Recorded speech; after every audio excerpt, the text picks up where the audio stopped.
I really want to dig into Einstein. Right. I want to know the science. I want to understand uh, what he was saying. I want the audience to understand what he was saying and where it might be wrong. Okay. All right. Well, So let me yeah. tell. I can tell you. I can put something in that I know will fit. Right. Okay. Well, Good. it turns out that the NPA, the Natural Philosophy Alliance, started by John Chappell and a number of other people, was really meant to be to take on Einstein, special relativity in Okay. particular. Good. So that MPA really was that. It was like anti-relativity is what they were labeled as. In Okay. fact, when we started doing real joint conferences with Electric Universe, they'd laugh at us. They'd say, "Oh, they're the anti-Einstein," and they go, "Ho ho ho," we're Electric Universe, everything's electric, fine. Of course, fast forward 10 years, you got Walt Thornhill talking about how Einstein's wrong. Hmm. But that's kind of the origin of the MPA. So you're kind of that's how I got into it as well. And the way I look at it is we are taught the story of what special relativity is. If we were to look at that, special relativity has this weird thing that you have to see light as the same speed, no matter if the light source is moving or you're on a train and the light source is going close to the speed of light. It makes the world go kind of mad, as we can say. That's special relativity. You get closer to the speed of light, your mass is supposed to increase. Your length is supposed to contract. Time is supposed to slow down. General relativity is later, where that's just a replacement for gravity, basically, with what's called space time. Right. So what happened with Einstein is that all the people who sit in class, I'm in physics 101. My dad told me this story. He was in physics 101 and they're talking, about stuff. And they come to special relativity and they say, yeah, special relativity says you have to see light speed the same, no matter even if you're moving to it. And that has the effect of slowing your time down, maybe, or, increasing mass. And then you raise your hand in that class and say, what's the physical reason? Why does this happen? And the professor doesn't have an answer. And they said, well, that's the way the universe works. You can ask that question all you want. It doesn't change the reality. Of course, fast forward to my film, and you go and I'm standing with an experimentalist who doesn't want to be called a theoretical physicist and said, oh, mass increase. My mom asked him because I knew what his answer was. They said, so you observe mass increase, because where else would we see mass increase more than a particle accelerator going 0.9, 99 the speed of light? And he Right. goes, we don't see mass increase. Right. All right. I want to take it down. I want to take it down to a really, really low grassroots level. So, beginning from the very beginning of the scientific method, we begin. Tell me where I'm wrong with this. We begin with conjecture. We start to get an idea. I think, and then we have a thought like why something may exist or be in reality, and we get a form of hypothesis. And where do we go from there? Conjecture to hypothesis, all the way up to theory. What Are you is talking it? about What is special it? Well, relativity it or just seems in it's general? in general first. I want to start there because it seems like Einstein. Tell me if I'm wrong. Einstein took a jump from conjecture to theory, and everyone kind of is just kind of carried on the theory. There's or unless maybe there are all sorts of experiments and many reproductions of things that reinforce his hypothesis and conjectures because it begins with the assumption nothing can travel faster than the speed of light. Am I right? Yes. So So, how do we get to theory when nothing has been confirmed yet with the original conjecture? well, what he said was basically there's there's a couple of problems with Einstein. One of the things we don't know for sure is where he really came up with this, because he claimed not to know about like Michelson Morley, where they're trying to find ether, quote unquote. He was trying to say that he didn't really was not influenced by the idea that no matter where they measure light, C was C was C was C. So the problem is we don't have a lot of clues from Einstein himself as to why he came up with his big assumptions. As Neil Munch and the NPA would always say, what are your assumptions to what you're Mm-hmm. trying to say? Well, the assumption is the speed of light's going to be measured for everybody the same everywhere, no matter your motion to that speed of light or not. And then what he did is he started to look at the equations for that. He started looking at that And from what he said is what I say to people, the average person. I said the problem with Einstein is he dictated how the universe works. He didn't go and observe it. He saw things out there which he does not even tell us. What he should have said was, "Hey, I'm Einstein. I know about Michelson and Morley. I know that they measured light in all directions and it was always C. So I'm going to say, yeah, there you go. It's always C." He doesn't do that. He doesn't say in his works that it was based on what other people saw. And we have to assume it was, because Einstein had this terrible thing of not putting any references in his papers. He didn't even acknowledge his wife, who was a very good scientist helping him out. So it's hard for us to tell you or anybody else what was in his mind of where this came from. But what he did is he made this happen, had this world so, these assumptions so very clear and the equations very clear that he then became famous for general relativity. Then special relativity came along with him. He was the genius. Anything he said before has to be true. And of course, that's where it came from. So it's, Can I throw in my 2 cents, yeah, David? sure, absolutely. Yeah, I just want to say first of all that there were equations, and Einstein got his ideas from equations, and the most well-known one was called the wave equation, which Right. has been describing all kinds of waves, sound waves, light waves, every kind of wave. And it turns out that if you take a derivative, I don't want to get too freaky here, but if you find the change in something spatially, it's proportional to the same change in that thing uh, temporally in time. And that proportionality constant turns out to be the number C.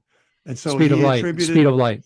which we call the speed of light. I don't like to call it that myself, but Right. anyway, and that's where that all came from. And it was also just a few years before Einstein, and his miracle year was 1905. In 1900, Max Planck, in a totally different context, found that it was helpful to describe this Wien equation in terms of explaining it in a way that it was called the ultraviolet catastrophe, explaining it in a way that it was helpful to think of light as being somehow quantized. And so that was a new idea. Einstein didn't invent it, Max Planck did. Mhm. And then Einstein got a lot of credit for it, and he kind of combined those ideas and said this, and then he just mandated this is how light is. Yeah. And he All didn't right, know that. so you guys That's are really starting what to lose me. So let me Okay, back up and sorry. ask a couple questions. All right, so if you're losing me, then you're probably gonna lose somebody else. So let's kind of back up a little bit. Are these two assumptions the same thing? Nothing travels faster than C, and everyone sees light the same at all times. Are those the same? Do they equate to be the same thing? No. Or are they different? Okay, so these are two assumptions that, and Einstein did have, I didn't hear you guys mention it, but it's the way I've always heard it, is Einstein began with the assumption that nothing travels faster than C. Is that correct? I would say Okay, one follows so- from the other. I would say Okay, that so if yeah, let's everything's talk about in that. whatever reference frame you're in, light's the same, therefore nothing can go faster than that. I'm wondering if those kind of, yeah, exactly. That'd be my answer, but maybe David's answer is different. Yeah, I mean I think it's more specific to light because you can always make a theoretical argument that there's something other than light that can go faster than light. So I mean the idea that nothing can go faster than light is one thing versus does light get any faster or is it always constant? So yeah, if you kind of look at it that way, but yeah. But light is not always constant. When you shoot it through a prism, it slows down. Am I wrong on that? That's what the and experiments say for an Okay, element. well, wait, I wanna know. Okay, that depends on who you're talking to. If you're talking to my father and I, it's just taking a longer path through it. So it is still around the average of speed of light. Is it always the speed of light? No. Speed of light is a constant? No. It's more of an average, but that is one answer. Yes, it slows down, but in a different models, it doesn't slow down. It just takes a longer path. Okay. All right, let's see. All right, so this is a model-based perception then. Yeah, so you can't. It depends on who you're talking to and what All models right, they but have. the wave bends, and there's a calculation between velocity, frequency, and wavelength. So It's empirical. okay. All right, yeah, exactly. All right, so we got an assumption, and this assumption applies that that we kind of think maybe is related, not being able to travel faster than C, and seeing light from all angles at the same. That's kind of the same thing, and that applies only to special relativity. Is that correct, or does it apply also to general relativity? No, it applies in the universe in general, right? He said But that across the universe. does general relativity depend on that assumption? It depends on C. I mean, there's still C that involved, but the Okay. problem, again, there's a whole. I mean, you could get into weeks of talking about just C, what that is.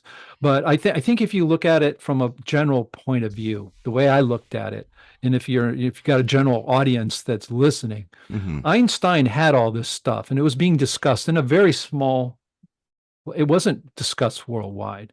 What happened is in 1919, he came up with another thought experiment, right, with light and an elevator. So I'm in an elevator and it's accelerating up at this, at a speed that it feels just like gravity. So he says, "Oh, gravity, they're equivalent. That what I'm feeling, gravity is equivalent. So if I put a light through that, the light's going to go and it's going to bend." In I that see. envelope. I see. So That was a different idea he kind of had. all right. And So then this brings right. up something you brought up in the film is the Coriolis effect. Is that correct? No. Are you sure Not it's that. not related? Because No. that's kind of what we're talking about. We're talking about what's called fictitious forces, and so Einstein equated gravity to these fictitious forces, and one of those forces is the Coriolis effect. If I may, Yeah, read it. I'm not familiar with any of that. So Okay, hold on. myself. Let me just read it because I don't. I'm. Well, so there's the Well, the only I'd Coriolis. thing like I to pipe in when you're done, Jeff. Yeah, yeah. Go ahead, Greg. While I pull this Okay, well, up. let Go me ahead. just say this.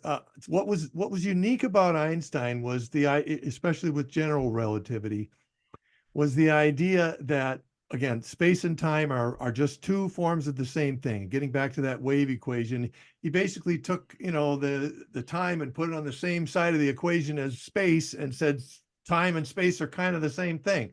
That was the first idea. The second idea that you can look at this equation in another way. You can say, actually, light is just traveling in a straight line and it's space and time that move. And that was his idea. I have to say that was uniquely his thought. I don't agree with it, but that was his yeah. unique idea. And that's the thing that's got everybody freaking out ever since 1919. It's like, how does that even make sense? We can't make sense of it. And it's sort of like the emperor's new clothes. Nobody's supposed to question it because it's become accepted fact that light travels in a straight line and space bends. And All right. So I don't agree with that. I don't think David does either. But all right. I don't that's what's either, but unique about Einstein. let's just get on the same page because the way I'm looking at this is through certain experiments by Laithwaite. So, and I want to get into this. All right. So, this is a really bad term, fictitious. I have no idea who it comes up. It's like the imaginary number. It's not imaginary. All numbers are imaginary. But the fictitious Coriolis, how do you say that? Coriolis. Coriolis. Coriolis force, which is observed in rotational frames, and you can think of the same as an elevator going up and light curving. I'll get into that. Is ordinarily visible only in very large scale motion, except for Laithwaite's equations, like projectile motion of long range guns with the circulation of Earth's atmosphere. And then, but fictitious forces, they're not fictitious real because they can be considered to do work. But here's the relationship between Einstein's general theory of relativity. The notion of fictitious force also arises in Einstein's general theory of relativity. All fictitious forces are proportional to the mass of the object upon which they act, which is also true for gravity. This led Albert Einstein to wonder whether gravity could be modeled as a fictitious force. He noticed that a free-falling observer in a closed box, like an elevator, would not be able to detect the force of gravity. Hence, free-falling reference frames are equivalent to inertial reference frames. The equivalence principle, which is in his general relativity. Just to be illustration of the equivalence principle is if you're in an Yeah. elevator and it's falling, Hmm. you feel the force, the lack of a force. That would be no different than if you were in an environment where there was no Earth, where the gravitational field didn't exist. You couldn't tell the difference between accelerating and not having gravity at all. It would feel the same to you. Does Yes, that make sense?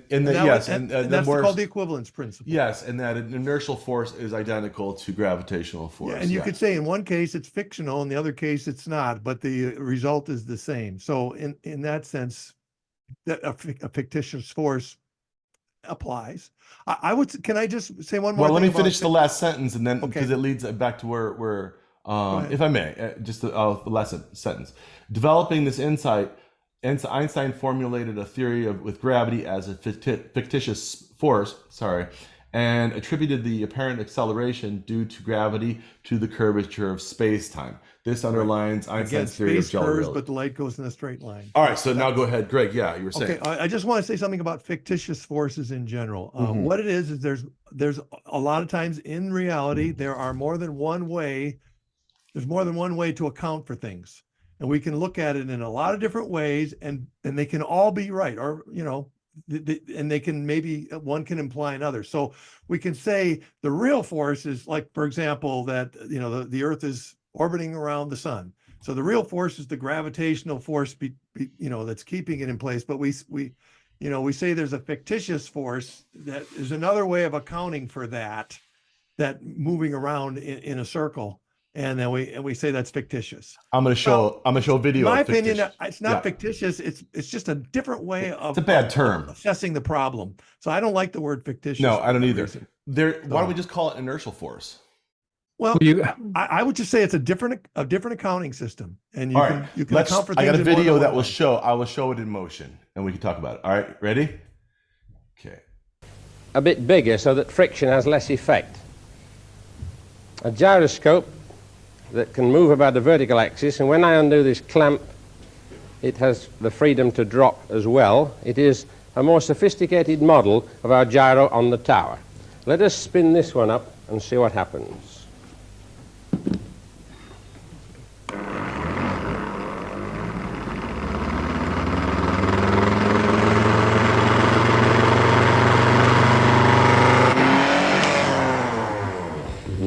Isn't that a beauty? You can see a little nutation taking place. I can do the trick I did with the two whirls. I can make it rise up by pushing it a little faster. Notice the precessional speed now is very large because the torque is very large because the gyro is offset a long way. Well, I mean, people do call it a fictitious force, but that's the force. I hate that term. It's a Right. Okay. So what do we want to call it? He calls it. There's precession. The nutation was going in and out. We need to describe it, but it's not. And maybe if you're describing it as a simple force that's going around, that's really not what it is. So we could say that's fictitious. So I get the point. Yeah, but the interesting part is that it doesn't actually. He didn't put that energy in. So if you see, I'll show you. He didn't put the energy in. Watch the end of when he stops it. He talks about it. Let me go share again. Hold on. Now, suppose I'd clamped that there and tried to rotate it at that same speed. Watch what happens. Why did it topple? I can't get up to anything like the speed I should do before it wants to take off. It appears to exhibit no centrifugal force. Suppose we were to take this gyro out and put it in a box so that you couldn't see that there was something in the box that was spinning. I'm going to spin it up, put it in the box so that you can't see, and then we'll weigh it, and then we'll put it back on there, and we'll ask a question.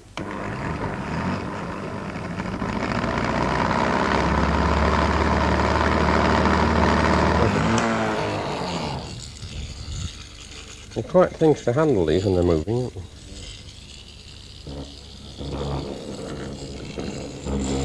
Put him on the balance.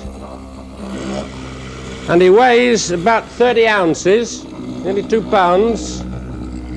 We put him on the machine. Can you tighten up the nut, Bill? Thank you. Unclamp the middle. There is a black box containing you know not what. And I give it a push the other way. There it goes. I've pushed it round. There's a 2-pound mass with a real angular velocity and no angular momentum. No angular momentum except from the dead weight. It's not rotating. Because if I want to stop it, there's no energy required to stop it, no energy release, because I didn't give it any when I began. That's what I'm talking about. Does that make sense? I mean, to me, that I look at this and I'm like, why is the world not talking about this? This is the way the world works, you know. I mean, and you don't need any theory. You can just show, hey, this is how the world works. I got another one of his, but I do want to go over this. Laithwaite is amazing. I just like to put in a plug for that video, the 1974 Christmas lecture that he did. One of the best science videos ever made, in my opinion. It's really good. All right, so with Einstein, he comes along. Help me out with this. He comes along. But yeah, I just want. Yeah, please talk. Okay. If you look at the black box part of it, you're looking at observation. If you look at the equivalence principle, you have a problem. Equivalence principle is somebody making an assumption there that those things are equivalent. They're not. They're two physical systems that are very different. Okay. When you put something in a box that's got a rotational force, it's a material. Materials are affected by gravity. Rotation does specific things in gravitational fields, and that is a reality. So what you have is a box with a gyroscope in it. It's not like I can't see it and what do I do?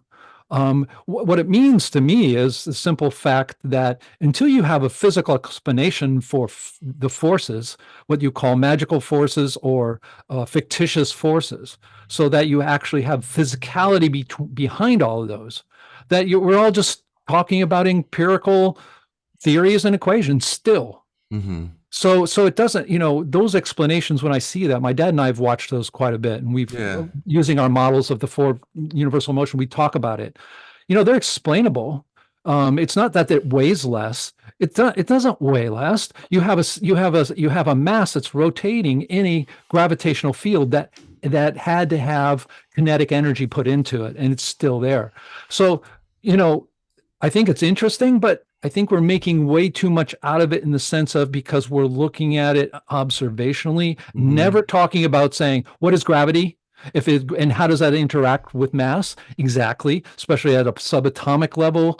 Is it the nucleons or whatever it is? Until you get to that explanation, we're all empirically talking about it. Theoretical, fictitious, whatever you want to say. Okay, I like that. I wanna understand where you're going with it. I'm gonna show one video. This one I think is relevant to what you just said. To me, this looks like it's losing gravity, or it's losing weight. This is the most remarkable experiment I think that I've ever done. I'll balance that, first of all, like a seesaw. So there is a balance point. When I take this out here, of course, then the balance point is upset. It should tip down. We know that given the opportunity, it's going to do this if it can, but now we've balanced it, and we've balanced it about its center of mass. So that if this gyro transfers its mass center to the pivot, it should stay balanced. The question is, will it?